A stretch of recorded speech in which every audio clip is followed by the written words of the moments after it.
Hi guys, and welcome back to the shop.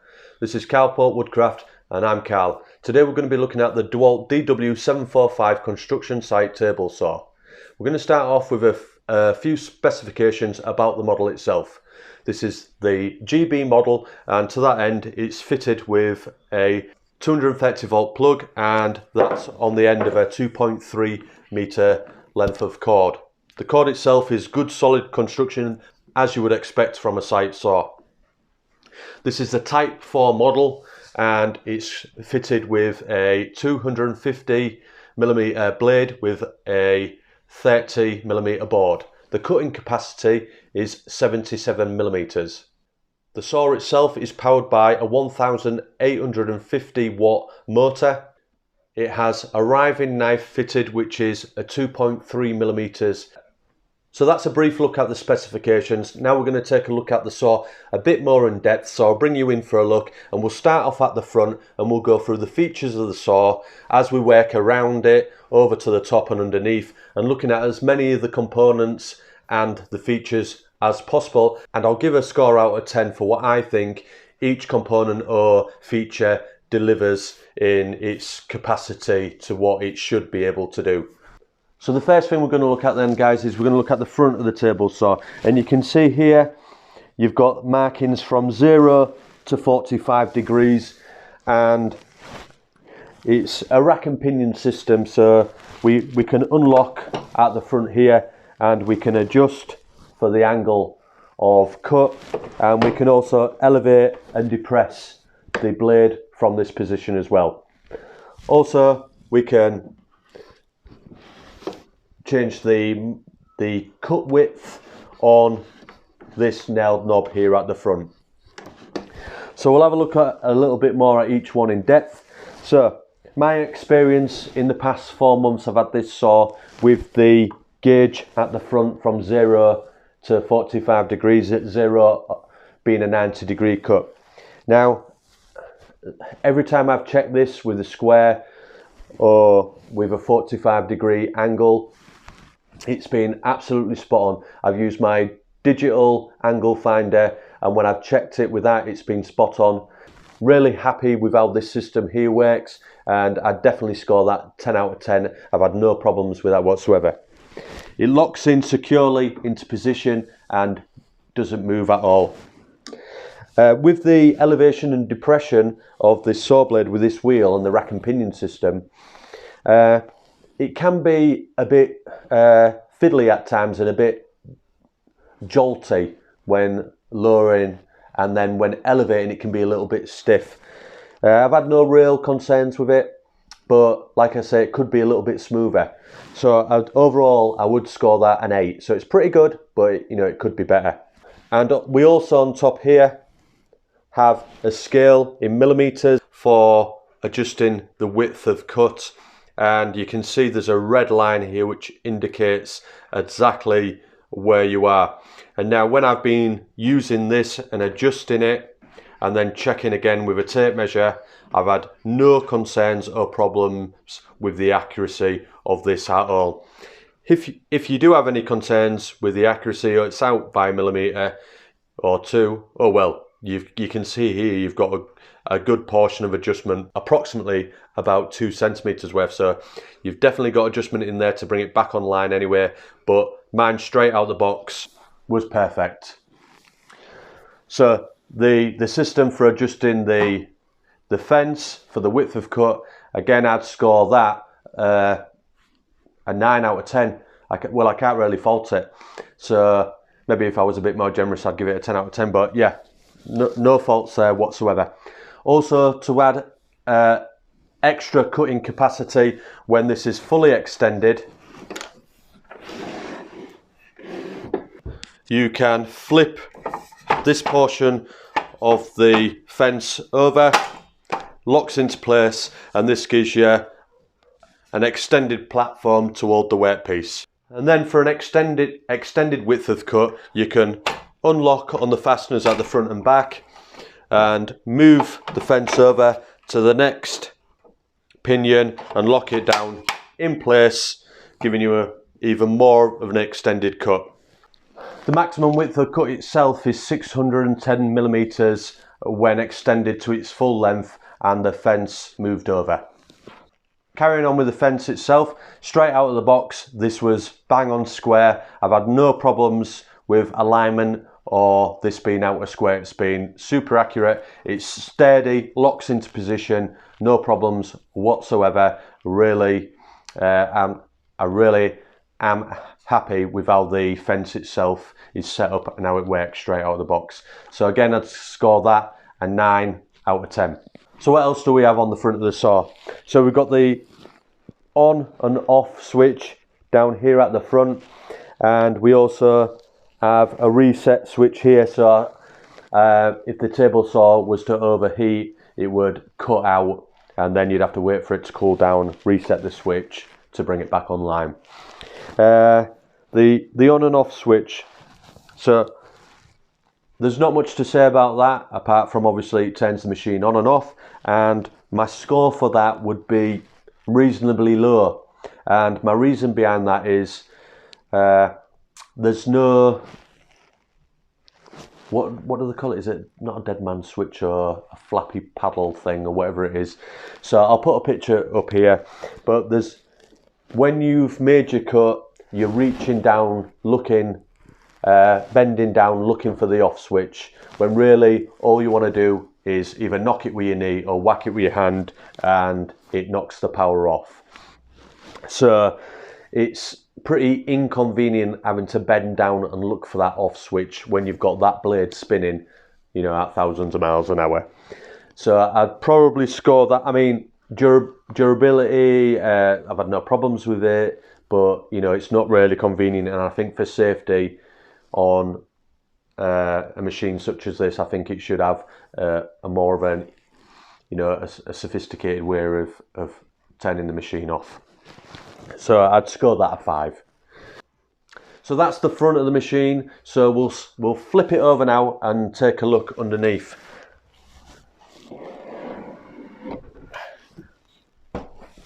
So we flipped the machine over, and when I was doing that I realised I forgot to tell you how much the machine weighs, because I had to flip it up obviously, and the machine weighs 22 kilos. So it's not overly heavy, but it's heavy enough to weigh it down on the surface so it doesn't move if you're using it on the job site, and it's, you know, it's light enough to make it portable.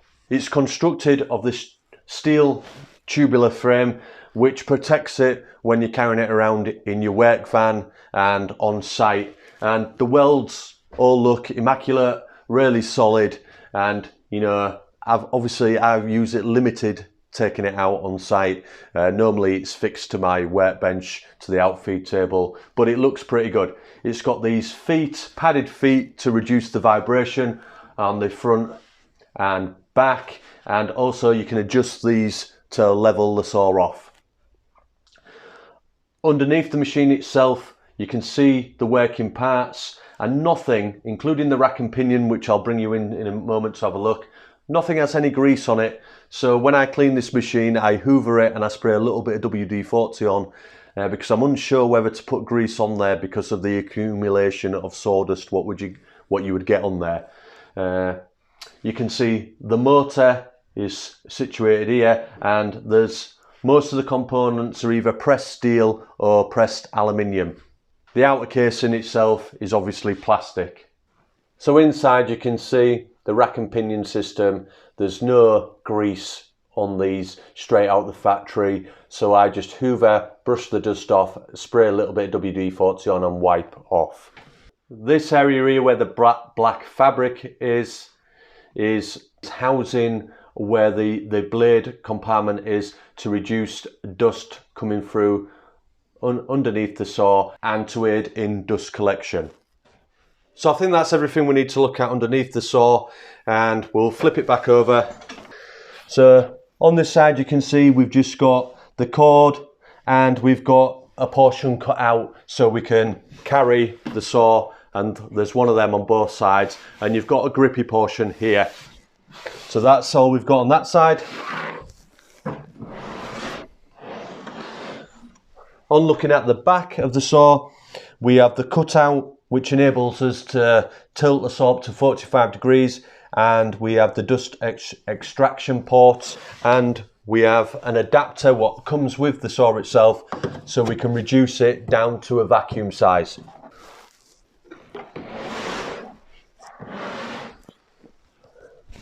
Spinning around again, on this side you can see we have a cable tidy, we have the lock for the fence itself, and you can hear when it locks into position, you have a good audible click and everything's locked in solid.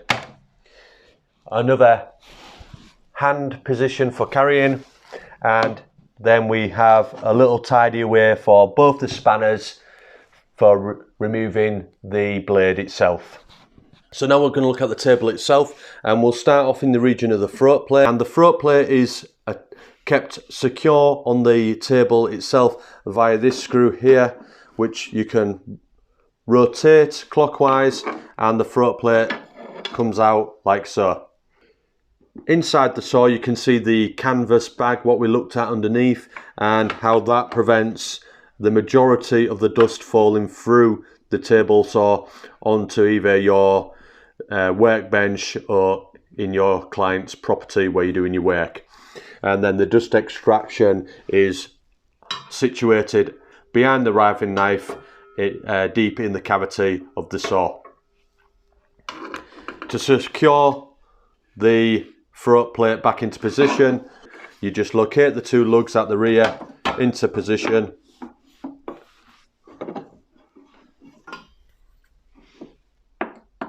and then rotate the screw to lock the throat plate in position. To adjust the level of the throat plate, the screws here can be adjusted to either elevate or depress the throat plate itself. Now, my score on this would be based on ease of removing and replacing, and on whether the throat plate itself is flush with the bed. It's constructed out of aluminium, and there's no give in the throat plate itself, so when you're pushing the material across, you don't get any of this like you do on the lower end saws, where the throat plate pushes down and can cause you problems with the accuracy of your cuts. The one area where I do score it lower is the adjustment screws can be quite fiddly, and some parts of the throat plate are level and some are below, and I do find it reasonably difficult to get the throat plate consistently level across the whole of the plate. So to that end, I'd score the throat plate a 6. The next thing we're going to look at is the riving knife. Now, on my saw, you will see that the riving knife is different to what you would see when you get this straight out of the box. I have modified my riving knife, and I don't recommend that you do this yourself, but this is something I've made the decision to do. The riving knife itself has worked sufficiently. I've had no problems with kickback, and I'm happy with the materials that it's constructed out of. It's a hardened steel, and it's worked with no issues whatsoever. Fitted on the riving knife, you would, out of the box, you would have the safety guard fitted to cover the blade, which I'll put a picture up here, and on there you would also have dust extraction. So I won't give a score on the riving knife and the guard and the dust extraction facility for the saw itself, because I've removed these for my own choice, because I like to use sleds and crosscut sleds and things like that, and this is a risk that I'm willing to take, but I don't advise people to do it. The top of the table then is constructed out of cast aluminium, and I found this to be perfectly level. I have heard I've seen on some forums online that people have said they've had problems with the top of the table not being flat, but I've had no issues. I've had a ruler across it, and it all seems to be perfectly flat to me, and the accuracy has been great. I will say it does seem the paint what's on top does seem to chip quite easily. Now I'm using this mainly in the workshop, so it's not getting battered around on a site, but it's still got some little chips and bangs and scrapes and scratches in it, and I'm unsure where they've come from really, because I'm only making furniture and it doesn't get battered around, so it does seem to chip quite easily, the paint on the top, but it's not affected the use of the saw whatsoever. So for the quality of the cast alloy top, you know, and the accuracy, the flatness of how it's being cast, I'd score it a 9 out of 10. The durability of the paint, I'd definitely score that quite low, because, you know, I'm only using it to make furniture in a workshop and it's chipping already. So I'd probably give that a 5. So, a couple of things that I think we might not have discussed on the saw as we've been going around it is the dust extraction. Like I said, I've removed the guard from the top, which has an extra attachment to fit a hose, so I only get the dust extraction from the rear of the machine, and I still rate it as quite high. Now I have a Ferrex shop vac, which is from, I think it's from Aldi Ferrex, and you know, the suction, the power of that machine isn't even as good as my Henry, so that's connected to this, and yet I don't get that much dust coming out the front of the machine unless I'm cutting thin strips, which is, you know, to be expected, really thin strips, or just taking an edge off a timber to joint the board on a jointing jig. So dust extraction, and you know, I do believe if you had the guard fitted to the top, it would be pretty good. So I'd score that overall a 7, definitely with not having the guard fitted as well. Accessories for the machine then, we have a standard plastic push stick. Now this is a lot better than what I've previously had on my cheaper table saws, but again, it's just the standard sort of plastic push stick, and you know, it's okay for what it does, and that attaches neatly onto the fence there. You get a miter gauge, which is about as much use as a chocolate fire guard. You can see on the bottom of mine, I've got tape attached to try and prevent some of the wiggle, which it has, but you shouldn't really have to do that on a machine such as this. You'd like to think that Dewalt would, you know, it's a pretty, to me it's a pretty key feature of the machine, being able to make accurate cuts. It's plastic construction with an aluminium fence. The numbers are very difficult to see, and these are actually easier to see because they're covered in dust. And especially the increments, you know, you can't lock it into an angle very accurately at all. Well, definitely not. It's very cheap plastic construction, and without the 4 layers of tape, fitted to the bottom of the miter gauge, there was so much movement in there, it was totally unusable. So to that end, the miter gauge itself probably would score in the region of 1, because you get 1.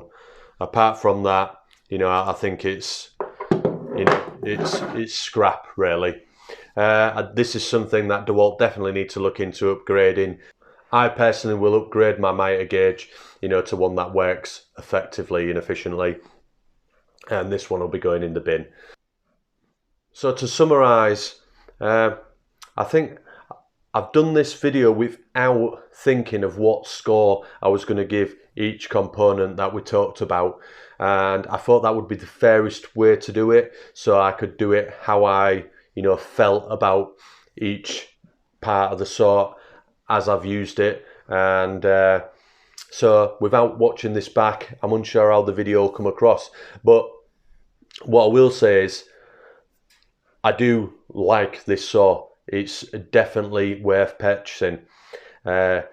It's, you know, for the price, approximately £500, it's, you know, it's worth the investment. It's, apart from the mitre gauge, it's very accurate. I've had no problems with the accuracy. It's, to me, one of the things that I need to, you know, I need to enjoy using the machine, and I've definitely enjoyed using this. It's been a pleasure to use.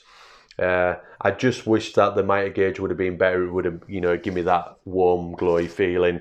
But overall, I highly recommend the machine. Like I say, positives are the fence, the rack and pinion system, the accuracy of the tape measure on the front, the angles locking into position, everything's, you know, just as I want it. Improvements would probably be the throat plate and the mitre gauge and the rack and pinion system, making it a little bit smoother. But, you know, them issues aside, very happy with the machine. Highly recommend it. Hopefully Dewalt will, you know, on the next version, I'll have them issues sorted. Oh yeah, and like the flappy paddle, what's needed on the front to turn the machine off. But definitely recommend the machine.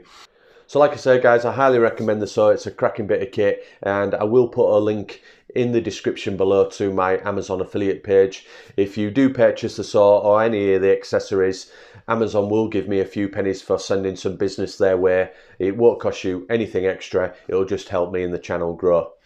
Also, guys, if you're enjoying the content and you want to keep up to date, please hit the subscribe button. That really does help the channel. And if you hit the bell icon and put that as personalized or all, you'll get notifications of every video that I release, and you'll be able to keep up to date with all the content. So I'll look forward to see you on the next video, which will be the next coming Saturday, and I'll catch you then, guys. Thanks for watching. Bye.